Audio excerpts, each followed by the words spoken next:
Assalamualaikum warahmatullahi wabarakatuh. Perkenalkan, nama saya Iza Lailatul Mafiroh NIM 117 dari kelas 6C.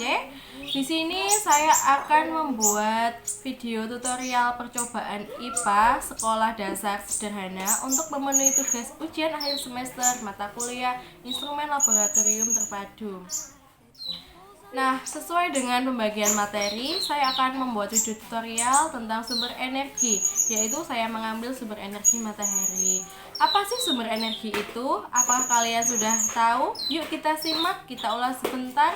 Sumber energi adalah segala sesuatu di sekitar kita yang mampu menghasilkan suatu energi, baik yang kecil maupun yang besar. Dalam pembagiannya, sumber energi secara garis besar dapat dibedakan menjadi dua, yaitu sumber energi yang dapat diperbarui dan sumber energi yang tidak dapat diperbarui. Berikut contoh sumber energi yang dapat diperbarui dan dapat dipakai tanpa khawatir akan habis. Salah satu contohnya yaitu sumber energi matahari. Ada beberapa banyak contoh, ada matahari, panas bumi, dan angin. Di sini saya akan mengambil satu contoh, salah satunya yaitu sumber energi matahari atau cahaya matahari. Kenapa saya mengambil energi matahari? Karena energi matahari itu sangat melimpah jumlahnya, khususnya bagi wilayah yang beriklim tropis. Pemanfaatan sinar matahari yaitu menggunakan sel surya yang berfungsi mengubah sel energi surya menjadi sel energi listrik.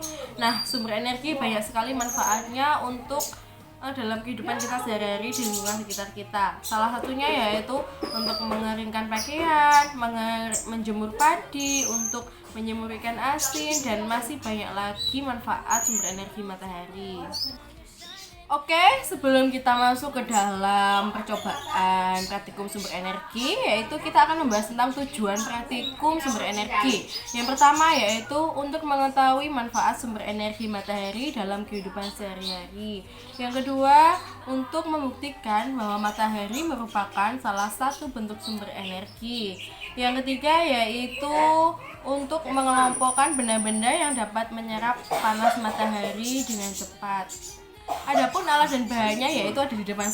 Alat dan bahan yang digunakan yaitu ada 2 baskom, yang satu diisi air secukupnya, ada 4 helai tisu, 4 helai kain, dan 4 helai kertas.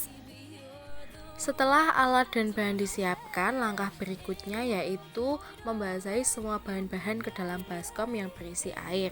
Yang pertama yaitu kita membasahi tisu ke dalam air. Tisu tersebut berjumlah 4 lembar. Setelah itu, setelah selesai dibasahi, maka tisu tersebut diletakkan di baskom yang kosong. Selanjutnya, membasahi 4 helai kain ke dalam baskom yang berisi air dan meletakkannya juga ke dalam baskom yang kosong. Yang terakhir yaitu membasahi kertas sebanyak 4 lembar. Setelah semua selesai, maka diletakkan ke dalam baskom kosong untuk disiapkan dijemur ke bawah sinar matahari. Setelah semua siap, maka langkah yang berikutnya yaitu menjemur semua bahan-bahan di bawah sinar matahari dan menjemur juga di bawah tempat yang teduh. Yang dijemur di bawah sinar matahari yaitu 2 helai kertas, 2 helai tisu, dan 2 helai kain. Dan sedangkan yang dijemur di bawah tempat yang teduh ya juga sama, yaitu 2 helai kain, 2 helai kertas, dan 2 helai tisu.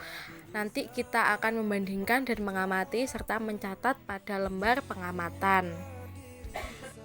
Setelah 10 menit berada di bawah sinar matahari, perubahan yang terjadi yaitu kertas mulai mengering, sedangkan kain dan tisu masih membasah. Dan perubahan yang terjadi terhadap benda yang berada di tempat yang teduh yaitu tisu, kain, dan kertas masih basah semua. Dan setelah 20 menit benda berada di bawah sinar matahari, perubahan yang terjadi yaitu kertas mengering, kain dan tisu mulai mengering. Sedangkan perubahan yang terjadi terhadap benda yang berada di tempat yang teduh yaitu kertas mulai mengering, sedangkan tisu masih agak basah. Kain juga mulai mengering. Pengamatan yang terakhir yaitu setelah 40 menit benda berada di bawah sinar matahari, perubahan yang terjadi yaitu kertas sudah mengering dengan sempurna dan kain serta tisu sudah mengering juga. Perubahan yang terjadi terhadap benda yang berada di tempat teduh, yaitu kertas dan kain sudah mengering, sedangkan tisu juga sudah agak mengering. Oke, dari hasil percobaan dapat disimpulkan bahwa sinar matahari dapat mengeringkan benda-benda basah, sehingga panas merupakan salah satu bentuk sumber energi yang dibutuhkan oleh manusia di bumi. Dan perlu diketahui bahwa energi panas atau energi cahaya matahari sangat bermanfaat bagi kehidupan manusia. Misalnya yaitu untuk mengeringkan pakaian seperti yang sudah kita lakukan dalam percobaan, itu termasuk contoh mengeringkan. Matahari sebagai sumber energi terbesar memancarkan panas dan cahayanya ke bumi. Cahaya matahari menerangi bumi sehingga kita dapat melihat semua benda atau semua makhluk pada siang hari. Baik, dari percobaan yang sudah saya lakukan tadi dapat diambil kesimpulan bahwa energi matahari yaitu yang pertama tisu, kertas, dan kain yang dijemur di panas matahari lebih cepat kering. Yang kedua, tisu di panas matahari lebih cepat mengering.